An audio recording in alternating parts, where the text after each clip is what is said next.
Sequels and remakes are a great chance not only to make more content from the same franchise, but to also fix past mistakes from previous games. Every person has a list of what they would like to see, and here is my own. So here's Looking to the Future, where we look at future installments and what could be better. Today's subject is The Binding of Isaac Rebirth, because it's still the countdown to Rebirth, and we are so close to the hype train's destination. Let's start from what is simple and small, and then move on to what is more complex, and then less likely to happen. The first on our list of 7 is improvements to shot speed. So this is such a small negative within the game that only experienced players of Isaac really care about it. But it's constantly in the spotlight of the community that it should be addressed. There are several items within the game that cause your tears to travel faster along the area, and nothing else. While it doesn't seem like there could be any negative to this but only small positives, it causes many other unintended side effects that negate any of the improvements. The smallest negative is that it harms the benefit of an item called Lump of Coal. The Lump of Coal increases the damage of your tears the longer they hang in the air. Next is homing shots will miss more often because the banking speed of homing tears doesn't scale with the increased shot speed. The biggest and most hidden negative is that your tears will also gain more knockback with shot speed, which can send enemies flying in random directions and more likely fly straight at your face. I'm looking at you, baby Gemini and Steven. The way this can be fixed is by negating the negatives that shot speed creates. Make Lump of Coal increase damage over distance and not time.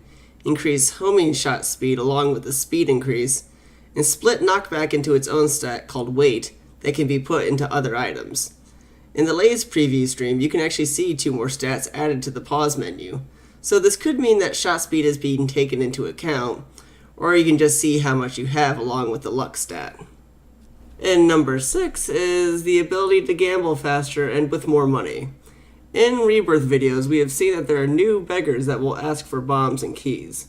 It's good that there are item sinks for people who are overburdened or desperate, but as hours in the arcade have shown, gambling and spending money can take a very, very long time. Isaac can gain an insane amount of money during a run, with blood machines that spit out cash by dimes, and items called the quarter and dollar, which are worth their real-world counterparts. The rate Isaac can spend money is much lower than what he can gain, especially in later levels. There are item shops that sell a single item for 15 cents, and in Rebirth it looks like you'll be able to donate money to the shop, but other than that, it's shoving single penny after single penny into a slot machine that takes a full second for each play. Trying to rid yourself of all your money becomes a battle between your desire for more consumable items and your own laziness, more than your desire to save money.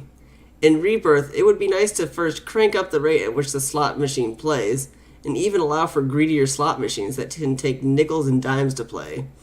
They would be expensive, but they would respectively give better drops and compensate for the higher cost. Number 5 is deal with the devil prices. One of my favorite strategies in the original game was to focus on deals with the devil. Starting after the first floor, if you don't lose any of your red hearts until you killed the boss, you have a good chance of spawning a deal with the devil. In this room, you are given an option of trading your red heart containers or soul hearts for items that are much more powerful than the normal other items. Just within the description, you can see a problem with this system. By being skilled enough to not take damage, you can trade the least needed resource for more power. I do like the idea of gimping yourself in one stat to give a big boost in the other stats, but why does it just have to be your health stat? Some other prices could include jacking up the weight of your tears, making you move like a snail, or even increasing the chance for harder rooms. But with the way that prices are set currently, Isaac can spiral into a walking death machine with no downsides, other than a diminished health pool. Number 4 is increased rarity and change of guaranteed item bosses. Randomization is the spice that makes Isaac replayable for hours. Going into a run as a blank slate, waiting to be molded into a different creature from last time, I run into the first boss door to only find famine. Well, it looks like I'm getting the cube of meat again. I would like to say that this is a rare occurrence for me, but it's actually quite common. Out of the 38 bosses in the game, excluding the 4 guaranteed bosses in the final few stages, 10 of them are guaranteed to give you a single item or one of different possibility. That would be okay if the items were good, but that's the second fault. A few of them are okay, But the cube of meat takes multiple bosses to become even useful, and the rest are just dreadful. So what would be the improvement for Rebirth?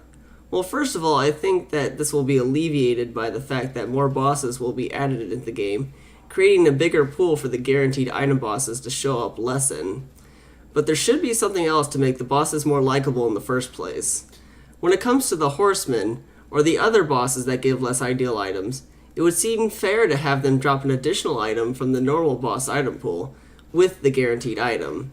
They're harder bosses than the normal bunch, so it would balance out the harder challenge with a bigger reward. The Fallen is one of the hardest bosses to fight, even in the earlier stages, but to compensate for that harder challenge, you get a free deal with the devil item in return. So maybe I would begin to hope for Chad to show up for once, if I knew that I would get 2 items instead of just one crappy one.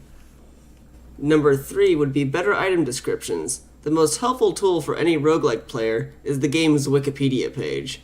Some wish not to use it for fear of spoilers, but then they are left wandering around without knowing what anything does. Knowledge is the best resource that can be taken into the next run, but what is the best balance between what information is given to the player and what information is gained through experimentation? In the current state of Issac, I believe that the balance is off. Barely any information is given to the player, and some of the item effects are so subtle that some of them could believe that the item does nothing. Items should have better descriptions than what they do, but they shouldn't be completely free of any mystery during a run. I'd like to take a page from another roguelike called Risk of Rain.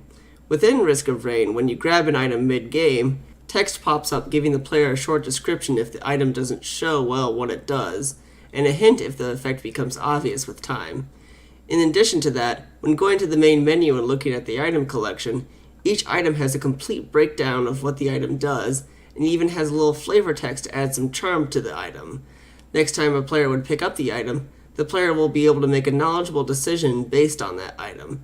Bringing the system to Rebirth would generate a lot less confusion for players, and for people who would not like this system, they just don't look at the collection files the same way that they don't look at the Wikipedia page. Number 2 on the list would be randomization and equalizing of the ending branches of the game. Spoilers for the end of the game. If you do not wish to know the ending of the original Issac, please avert your precious eyes. For anyone who has beaten the original game, know that the final levels are split into 2 paths. You can either go to Sheol and kill the devil, or go down to the cathedral and continue on to the chest. Veterans know that the chest path is taken much more often than Sheol, due to the fact that the chest is both harder to reach and more fun to play with the sudden influx of items that you get from the chest. When given a choice, it would be ideal to a developer that both choices are equally chosen. That means that both options are both equally appealing. The original intention was to make the chest harder to get to by making the Polaroid only drop under harder conditions, but that was patched later to always drop. All this makes me curious of what will happen to the endings in Rebirth, but I would be hopeful for a few things. First, I hope that if there is a choice, both will be equally fun to play. Second, it would be interesting that if the ending was either randomly selected or chosen by certain conditions, such as deals with the devil will guarantee a trip to Sheol. Seeing as a deal with the devil would make things easier most of the time, this new restriction would make players think twice before committing the sin. And the number 1 thing I would like to see in Rebirth would be an overhaul of the active item system. One of the worst things you can find in an item room is an active use item. While some of them are very helpful and can get you out of sticky situations, there is one major flaw. You can only carry one of them at a time. I understand for the sake of balance and simplicity that you would want the player to only hold one item, but when you have that one item that you do like, all other active items become worthless. This becomes an even bigger problem because one of the unlockable items is the D6, and Issac even starts with this item. This active item lets Issac reroll all items within a room into new items. With an active item this powerful starting in your hands, there is no reason to trade it out for another item. And now every active item will now be seen as a bad item room. It doesn't have to be this way though. Active items can be both useful again and not throw the balance of the game out of order. What I put forward is that multiple active items could be rotated through with a simple 2-button system, and to balance out the action of having multiple active items, only the currently selected item would receive a charge from the room. This also opens up new item possibility space, as there would be new charging items that would work with this new system, such as an item that would let all active items to be recharged per room, but added additional stages to each active item. I truly hope a system like this could be put in place, because as it stands now, if I have to keep choosing between the dice or trading it out for a new item, I'm going to keep the dice all the way to the chest. Hey, thanks for watching my third and final part of the Countdown to Rebirth, and sorry it took so long for this to come out. On to future videos, I plan to do a launch stream of Rebirth on my Twitch channel in the description below, as soon as the game comes out and I can hook it into my streaming software. I also plan to do a Let's Play with a friend who has not played the first Binding of Isaac. We will be doing this over the internet, so we can't really do local co-op for now. But I plan to do trade-off runs where I do some and then he does some. And if you think this will devolve into nothing but a Let's Play channel, don't worry. I still have other videos on games that I will still make. So feel free to describe if either set of videos you would like to see. Bye.